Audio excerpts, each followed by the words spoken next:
So last night, actually, it's funny that you would mention, the depression and all that, because that's a trap. That's a trap that the enemy gets you into. All right? And today we're going to be talking about traps. Okay?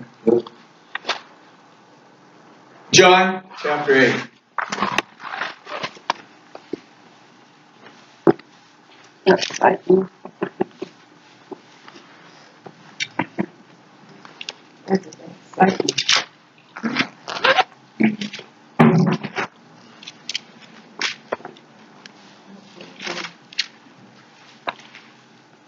Now, we've all heard this story. Okay? Anybody that has gone to church any amount of time has heard this story. In John chapter 8, verse 1, it says, verse 53 of chapter 7 says, Then each went to his own home, but Jesus went to the Mount of Olives. At dawn, he appeared again in the temple courts. At dawn, where all the people gathered around him, and he sat down to teach them. The teachers of the law and the Pharisees brought in a woman caught in adultery. They made her stand before the group and said to Jesus,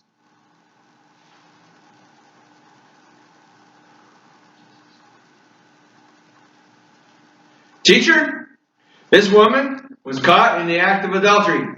In the law, Moses commanded us to stone such women. Now what do you say? They were using this question as a trap in order to have a basis for accusing him. But Jesus bent down and started to write in the ground with his finger. And when they kept on questioning him, he straightened up and he said to them, If any one of you is without sin, let him be the first to throw a stone at her. Again he stooped down and rubbed the ground. And those who heard began to go away, one at a time, the older ones first, until only Jesus was left. And with the woman still standing there, Jesus straightened up and asked her, Woman, where are they? Has no one condemned you? No one, sir, she said. Then neither do I condemn you, Jesus declared. Now go and leave your life of sin. Great story. What it is, a great story of freedom. It's a great story of salvation. Right? It's a great story of showing who Jesus was. Right? But you see, this story, though, has many, many facets, which I like to look at. First off, it's dawn. Jesus is at the temple. And all the people are there. At dawn. And we have a hard time getting up at 10 to go to church on Sunday. And then, here it is, it's Sunday morning, it's now a little after 11, and people are going to be going to sleep while I'm yelling at them.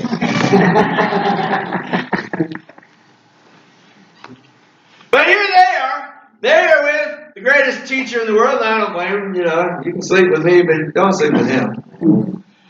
And then all the people are gathered around at dawn. Why? Why are they there at dawn? You don't know why they're there at dawn? Because they're hungry. They are hungry for what Jesus has. They are hungry for what the temple holds. They're hungry for what the temple holds. And you know what? I don't know how much of the presence of God was in the temple in Jesus' day. But they were there at dawn. It doesn't say it was Saturday or the Sabbath. It just says that they were there. They are there because they're hungry for that. They are spiritually hungry for what Jesus can give them. They are so hungry that they'll get up before the sun does. Because obviously they got to get dressed. Maybe they take a bath. I don't know. They don't have any showers. Quick dip in the pool of Siloam or something. But there they are at dawn. And and they find him and they gather around him and he sat down to teach them. You see, at dawn he's ready to teach. He's ready at dawn. He didn't go home the night before. He went to the Mount of Olives. What do you think he was doing? Of course, he was communing with God so that he would have something to preach, something to teach the next day. He was sitting there. Obviously, he didn't say anything he didn't hear his Father say. So what's he getting downloaded was what God wanted him to say. He was getting downloaded what God wanted him to teach. And sometimes, we want to learn what God wants. We're going to have to miss some sleep. Yes.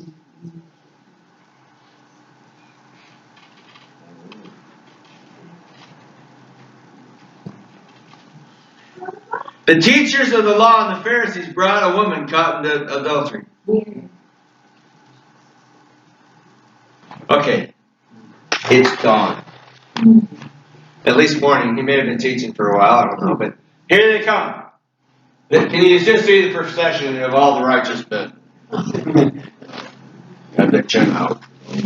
Those in the sky. We found this woman in adultery.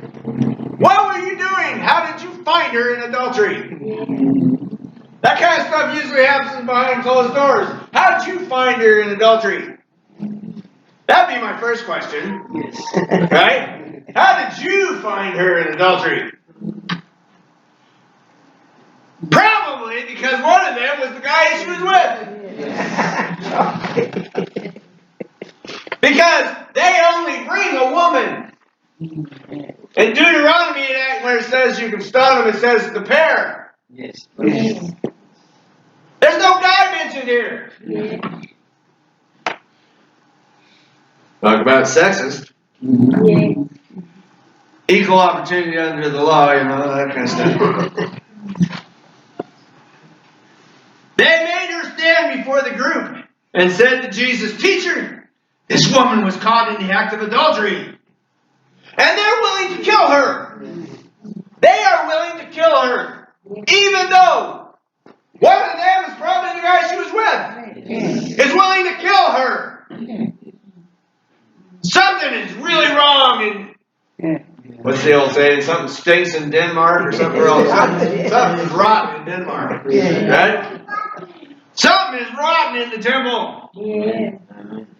I mean, they have the gall, the meditated gall, to bring this woman into the temple area with their self-righteousness and say, we're willing to kill her. And not the guy she was with. Talk about utter hypocrisy.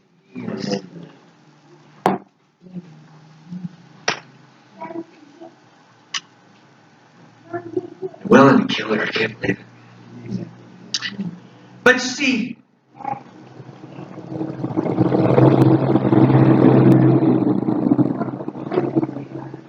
Jesus doesn't say anything.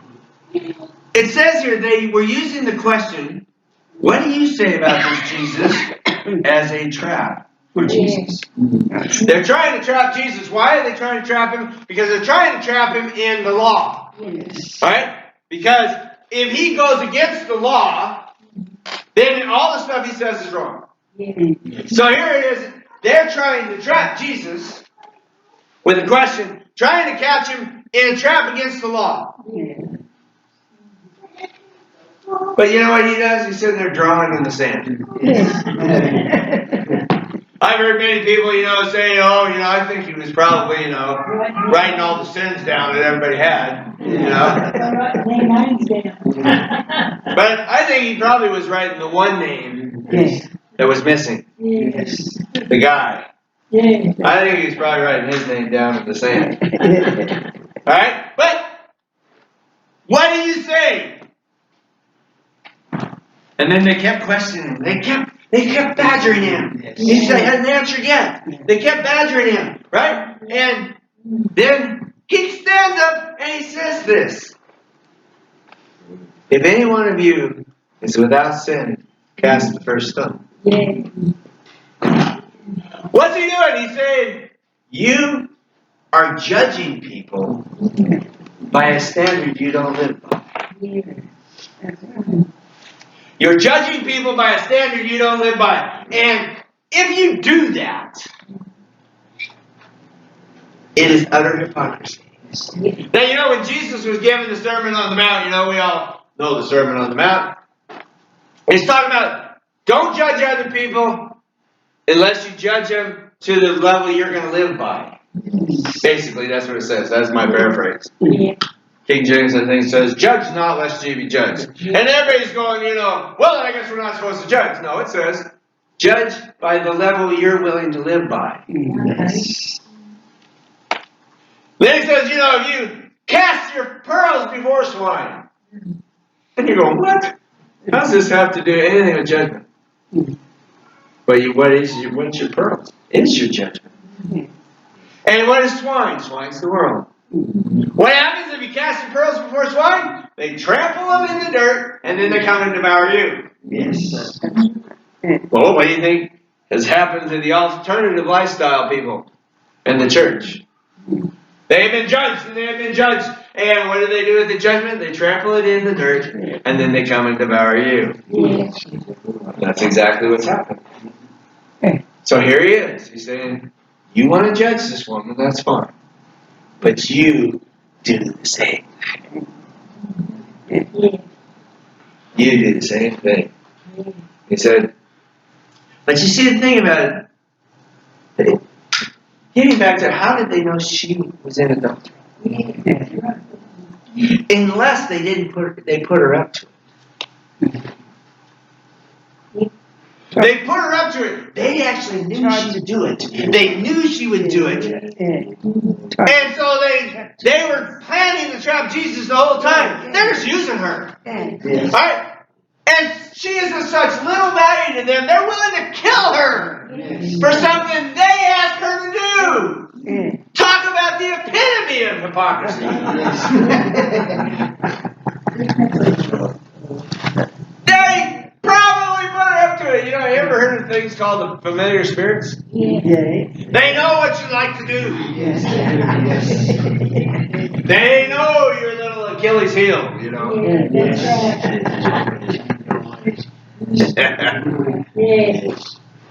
They knew she'd do it. They knew she would do it.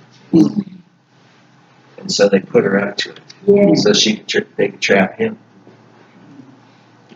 They knew her they were like familiar spirits. They knew. And so, you see, the thing about it is that the devil does the same thing. The devil does the same thing to us. Alright? Here we are. We're walking around so sanctimonious. So self-righteous. And then, it's like, I did really good, Rod, this 3.5 days, I didn't say one so blue at all. Oh, that's right. But I did. Socially blue means sacred God, basically. And I didn't know that until I was saying it every time I muck up. It was a good French saying, and then I thought, I can't say that. Because I'm using God's name in vain, didn't even know I was. But anyway, and then I'd say it and I go, oh man, I thought that was gone. Right? Because out of the abundance of the heart, the mouth speaks. Yes. And so I'm going, oh, I didn't know that was still there. Still there. So I need some more of that refiner's fire, God, send it on down. Yes. But you see, it's a familiar spirit also knows that. Yes. All right? Because you slam your thumb with a hammer, and that familiar spirit's giving you the word. Yes. Hallelujah. You need to be around more often. And so, sometimes, even the worst words than that comes out, and you're going, oh, man, I didn't know that was still there. God, you really got to clean me out. Exactly. Right? Yes. But you see, the thing about it is that the enemy knows what will trip you up. Yes. Why does he want to trip you up? Especially you. Especially Christians. Why does he want to trip us up? Because he wants us. He wants to trap Jesus. Yes. He wants to trap Jesus. He wants to be able to sit in the courtroom of Jesus and sit and laugh at him. Yes. Laugh at him and say, look what they're doing. You're right. Look what they're doing. They say that they're yours. You died for nothing. Laughing at Jesus. Because of what we are. Because we keep falling in the same old trap. Right? But you see, you have to understand though, the Pharisees and the teachers of the law are trapped. Yes. They're trapped by a different spirit. They're trapped by a spirit of religion. They're trapped by a spirit of religion and self-righteousness. Alright? That they have to walk around. They're wearing the big robes, you know. They're wearing the big robes. And they got all the long prayer shawl things, you know. What do they call those? The tassels. You know? And those are swinging in the wind and stuff, you know. So I've got to be self-righteous. But they're trapped in that. Yes. They can't be real. I mean, if they could be real, Nicodemus wouldn't have to go at night. Because he couldn't be real. Alright? He realizes Jesus has got something different. Right? And he's going, but I can't go during the daytime because what if they see me? Right? What if they see me? So I'll go at night. That's exactly what he did. Right? Because he's trapped. He's trapped by the spirit of religion. And then, you know, there's lots of us that we're trapped by a spirit of apathy, or we're trapped by a spirit of laziness, or we're trapped by a spirit of whatever you were called, procrastination. We are trapped in a spirit of rebellion. Yes. We are. Because we know the Word. Right? Most of us know the Ten Commandments, if nothing else. We can't say them all in a row, you know, it's kind of like naming the seven dwarfs, but, you know, we get them out there somehow. Yes. Right? But how many of us get the wrong change and realize it's the wrong change and don't go back in and tell them, hey, you gave me $10 too much? You know? When it says, thou shalt not steal.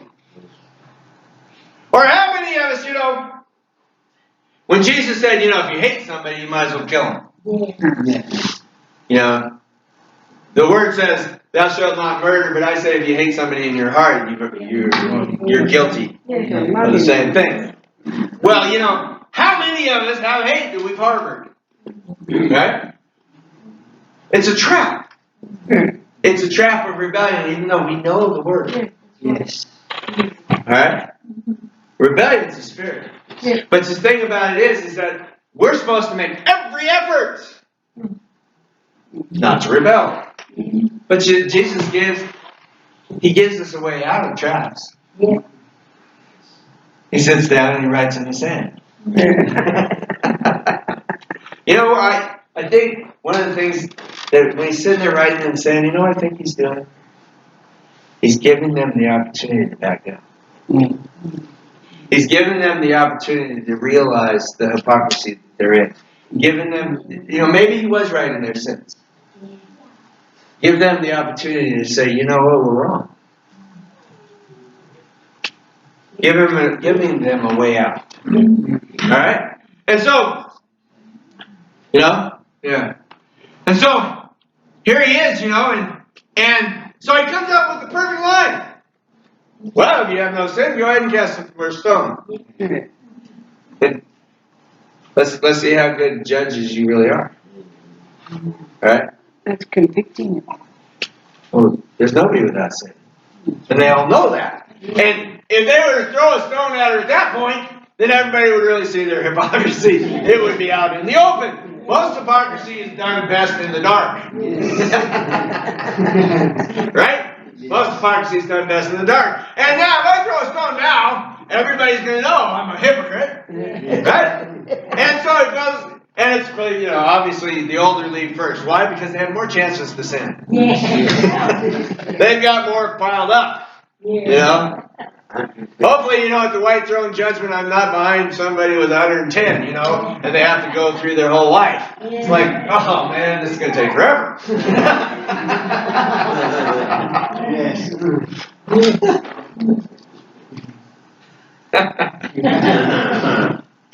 That's funny. The Holy Spirit's funny. Yes. He does. Yes. Okay, and then, everybody's gone. Except her and him. Right? Now, when he says this line, he says, neither do I condemn you. Do you realize that in that whole crowd, there was one person that could have thrown stones? Yes. He could have. It was Jesus. Yes. He's the one that could have thrown a stone. And so, he says, neither do I condemn you. In other words, I'm setting you free of this trap. I'm telling you what the trap is. Right? When he says, go now and leave your life of sin. Leave your life of sin. We're all thinking, oh, you know what? We can't be perfect. He's telling her to be perfect. Yes. Leave your life of sin. You have just been forgiven of a capital crime. Yes. You know what capital punishment is, right? Yes. All right. You have just been forgiven of a capital crime. Now, go and be perfect. What? It would have been easier if you just stoned me.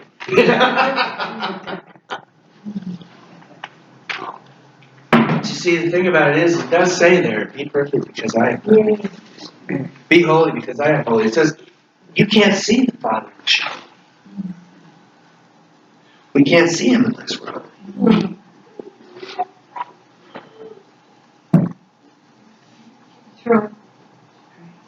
But you see, Jesus didn't throw the stone. Why? Because He didn't come to do that.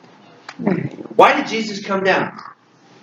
Jesus came down to destroy the works of the enemy. What's the works of the enemy? What's the enemy like to do? Kill, steal, and destroy. Alright? So, Jesus didn't come down to do that. He didn't come down to kill. He didn't come down to destroy. He didn't come down to steal. He came down to destroy all that. So here he is. He's stuck. He's stuck. He's got this woman standing before him. Alright? That has a reputation.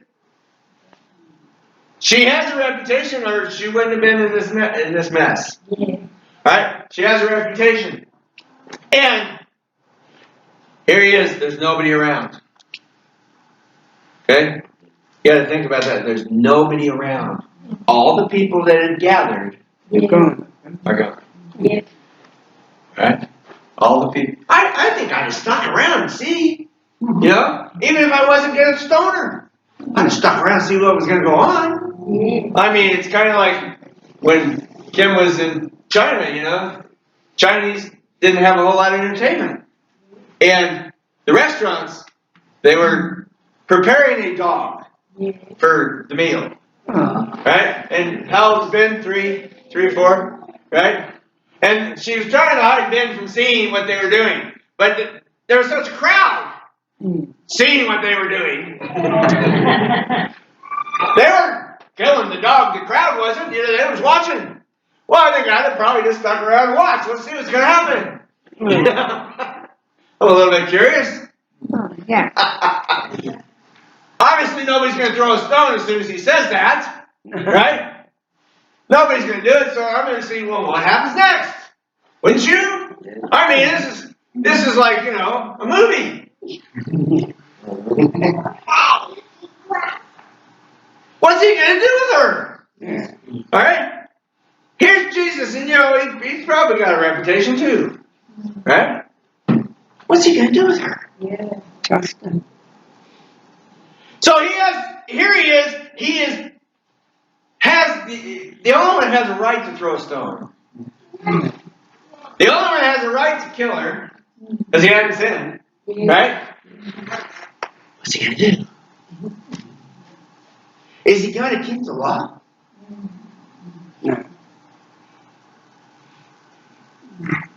Is he going to keep the law?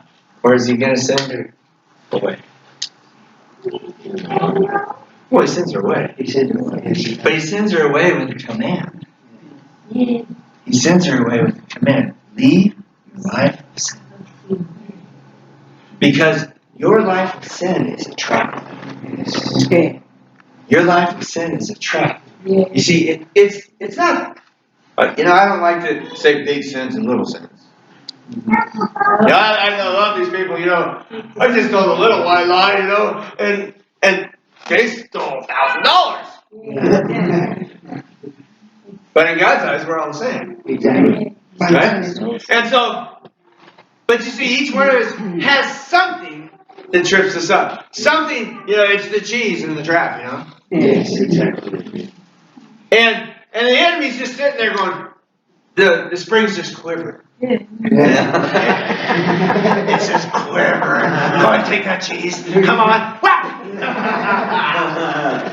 And then he laughs at you, and then he turns and he laughs at Jesus. Yes. But you see, there are lots of people in traps. There's lots of people in this story that are in traps. Right? Lots of them. And Jesus is trying to set every one of them free. Yes. You see, by telling them, he who has no sin, cast the first stone. He's saying, look, you are sinners. You need to leave your life of sin. Rather than sit here and judge other people, why don't you examine yourself and get right? That he's giving them the opportunity. He doesn't command them, but he gives them the opportunity of conviction. Alright? So this story is full of traps. Yes. It's full of traps. And see, so who are we in this story? Who are we? Are we the self-righteous ones? That we can judge other people because doggone it, we're perfect. Are we the ones just looking on? Right? Are we just onlookers who really don't care about the woman either because they leave? Right? There's nobody there to pick her up except him. Right? Oh, we'd all like to be Jesus. We'd all like to have that kind of wisdom. Wouldn't you? We'd like to have that kind of wisdom to just know what exactly to say to completely diffuse the situation. I mean, have you ever walked into an argument you wish you weren't in? It's like, I'm not in part of this argument and they're looking at me. Like they want me to join a side. I want that wisdom. That's why James says, if you lack wisdom, pray. Well, God give you wisdom, that's when you start praying. Right then, I don't want to be on either side. Please, Jesus, give me wisdom. Right? But I want lines like this. If I was in an argument, I said, well, you're without sin, cast the first stone. There'd be all be throwing stones at me.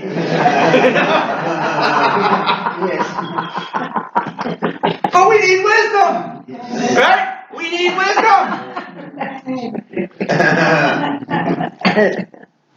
So, I don't think I'll get the opportunity to sit down and write in the sand. But are we the woman who's trapped? Trapped in the same sin over and over and over again. But you see, the thing about it is when Jesus didn't condemn her, I'm sure he gave her life. What did he say? I came to bring life. He gave her life when he didn't take hers. Right? Did you wake up this morning and say, thank you, God, I'm breathing? Well, thank you, God, that I actually sat up out of bed.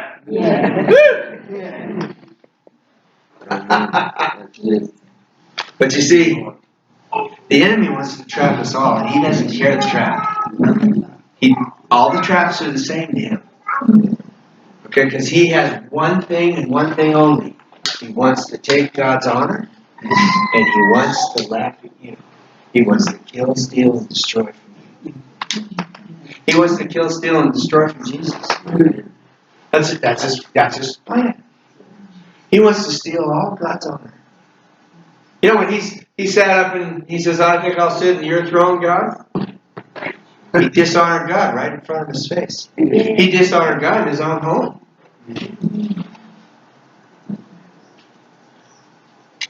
So, here we are. We're all trapped. Everyone. What are we going to do?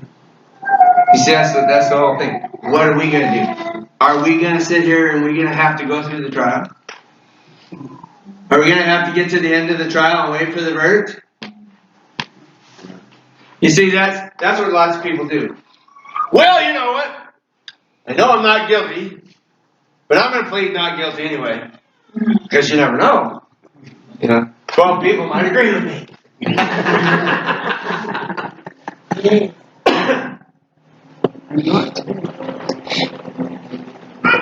But we wait to the end of the trial for the verdict. We wait for the end of the trial rather than sit there and just say, you know what? I'm guilty and I'm going to throw myself on the mercy of the court. Right?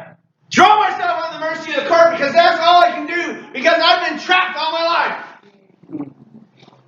I have to throw myself on the mercy of the court. And I know that this court is merciful.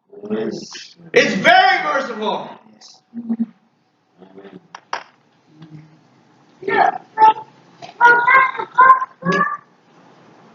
You see, the thing is that if we want to get set free of this trap forever, right? Without having to just say, well, go and live a perfect life.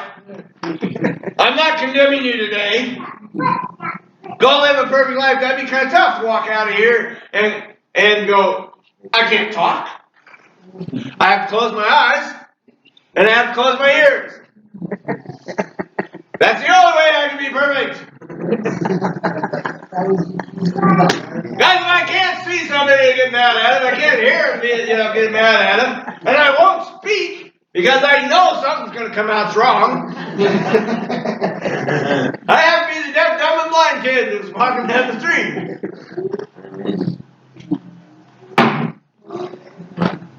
But none of us are that.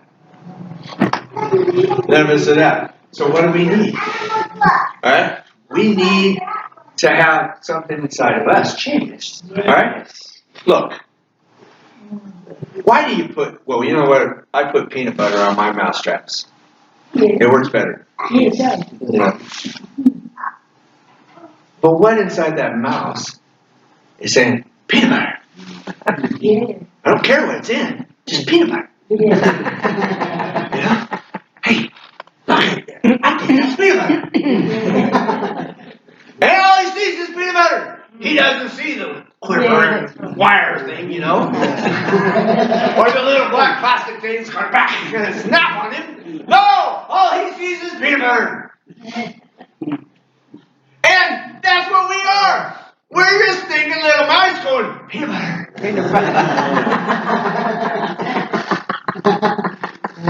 I like that sin. It's just like peanut butter. And we do it time and time again. And every time it hurts. And every time we don't learn. He's probably looking at you. Get this through your head. I put something between your ears. Now use it.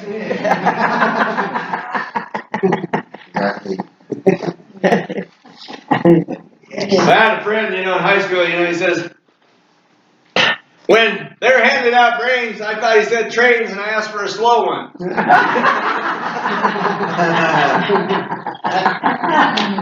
But that's the way it is. That's the way we are.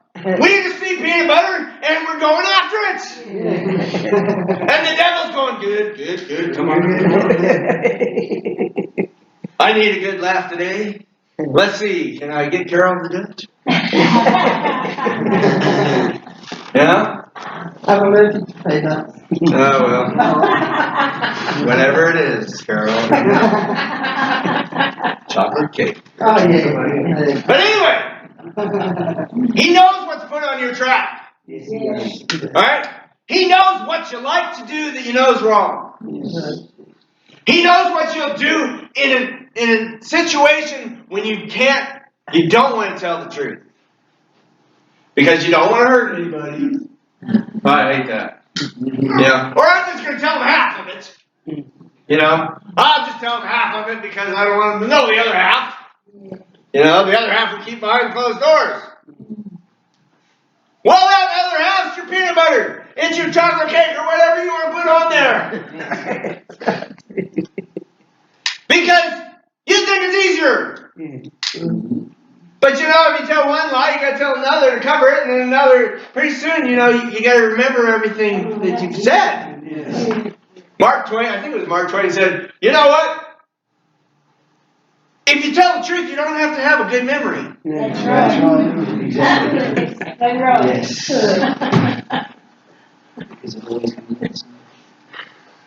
But, you see, the traps are everywhere. Yeah. They're everywhere. And Jesus has come to spring them. Basically, he's come to spring all the traps. You know what happens to a mouse that comes after the one's dead? He gets the peanut butter. That's right.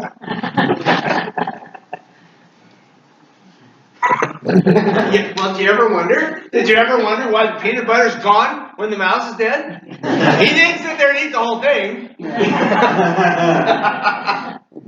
But that's the truth. You see? And so, but Jesus has got to change that hunger inside of us. Yes. He's got to change that desire we have for the steak and peanut butter. He's got to change the desire that we have for whatever that sin is. Alright? He's got to change, if it's our mind, about where we think, about how we try to escape with a sin. All of our lives we were raised, the truth hurts. No, it doesn't. The truth sets you free.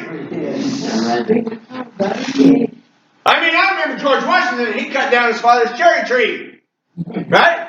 And his father said, George, what'd you do? He says, I cannot tell a lie. I cut down the cherry tree. Well, he might have got a whooping, but at least he didn't have to go buy a new tree. But you see, that's the whole thing. Yes. I remember when I tell the truth, the discipline wasn't near as bad as when I didn't. Yeah. Because I compounded it. It's like compounding interest, Yeah. But you see, Jesus wants to change that in us. But we have to be willing to let him. We have to let him in. We have to let him in. You say you're Christian, but you don't have Jesus in you?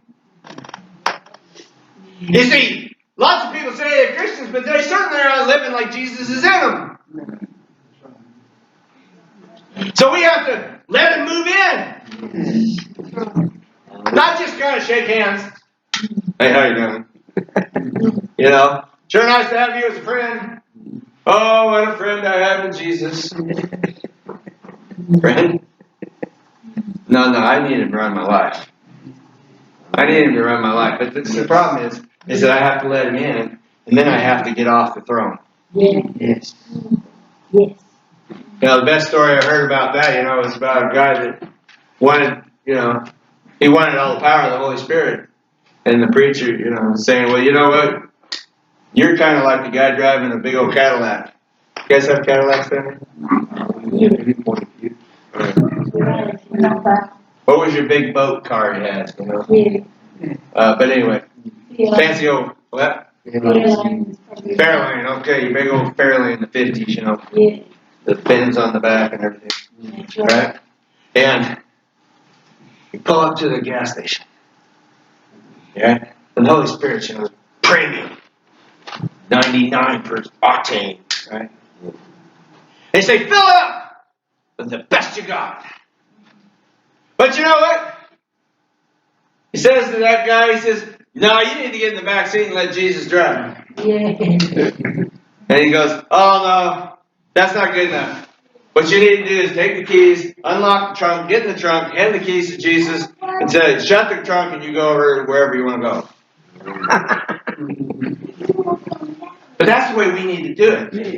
No, you know where we're trapped in? We're trapped in the idea that we can do it. The spirit of independence says, oh, you can do it. You can figure this out without prayer. I mean, gosh, are you serious? Side of the road, you want to get down on your knees and pray? What? So there's a spirit of independence that traps us. But we need to let Jesus in so that he can change us, rather than just be our friend. Right? Or, oh, he's a really close friend, I give him hugs. You know? I remember, when Kim and I first got married, and I'd hug her so hard because I wanted to be inside. You know? I just wanted to be one. I'd hug her and she'd go, I can't breathe. But that's, I don't want to just be friends. You don't want to just be friends with Jesus. But you see, if he doesn't get inside, he doesn't change things. You can invite somebody over for dinner, but they're certainly not going to move your couch. I don't like your couch here. Let's move over here.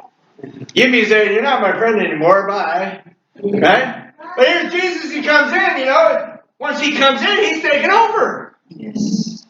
He says, that couch got to go. Okay. Bye. Bye, couch. But he says, look. This is when we totally submit to him. We get free. Yes. We get free from those traps. We get free from getting caught in it.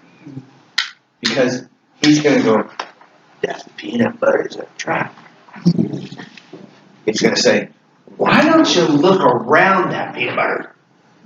You'll see that quivering wire. Ooh, what's that? That's waiting for you to eat that peanut butter. Right? And that's what the Holy Spirit does. That's what the Holy Spirit does. Is he starts telling you what are traps. And he starts telling you what is it. Believe me, when submission leads to freedom. It seems like what do they call it, an oxymoron? Is that right? Yes. Contradiction in terms. Right? Freedom comes from submission. Yes. But that's where we need to be. Isn't it? Isn't that where we need to be? Right. Freedom comes from submission. So, here we are. Are you ready to submit? Or do you like the traps? No. Do you like getting smacked in the back of the head? No. We see You see, every time you get smacked in the back of the head, you look in the dirt. Dang, I should have seen that coming. It's happening every time. See, I don't care what trap it is. I don't care if it's a trap of pride. I don't care if it's a trap of rebellion. I don't care if it's a trap of lying or laziness or whatever it is. I don't care. What the sin is, I don't care. But it's a trap. Yes. And the Holy Spirit is here to set you free. So if that's what you want, that's why we're here, isn't it? Isn't that why we're here? So let's go and stand up.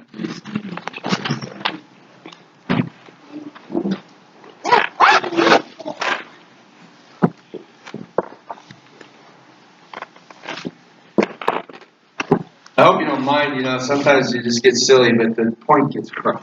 Yes. The Holy Spirit says, that's you.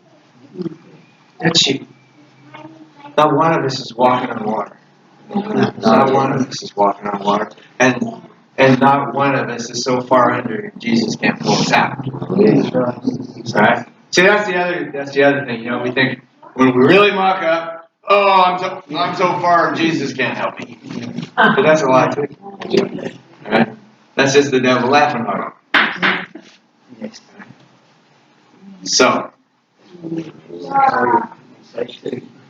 So what do we need to pray for? What do we need to pray for? Well, I want to pray, that we get free. I want to pray that first of all, what we need to do? We need to all say, Jesus, move in. Jesus, move in. You need to move in here. I don't care if I sleep in the closet. Jesus, you're in charge. Holy Spirit, you're on the throne.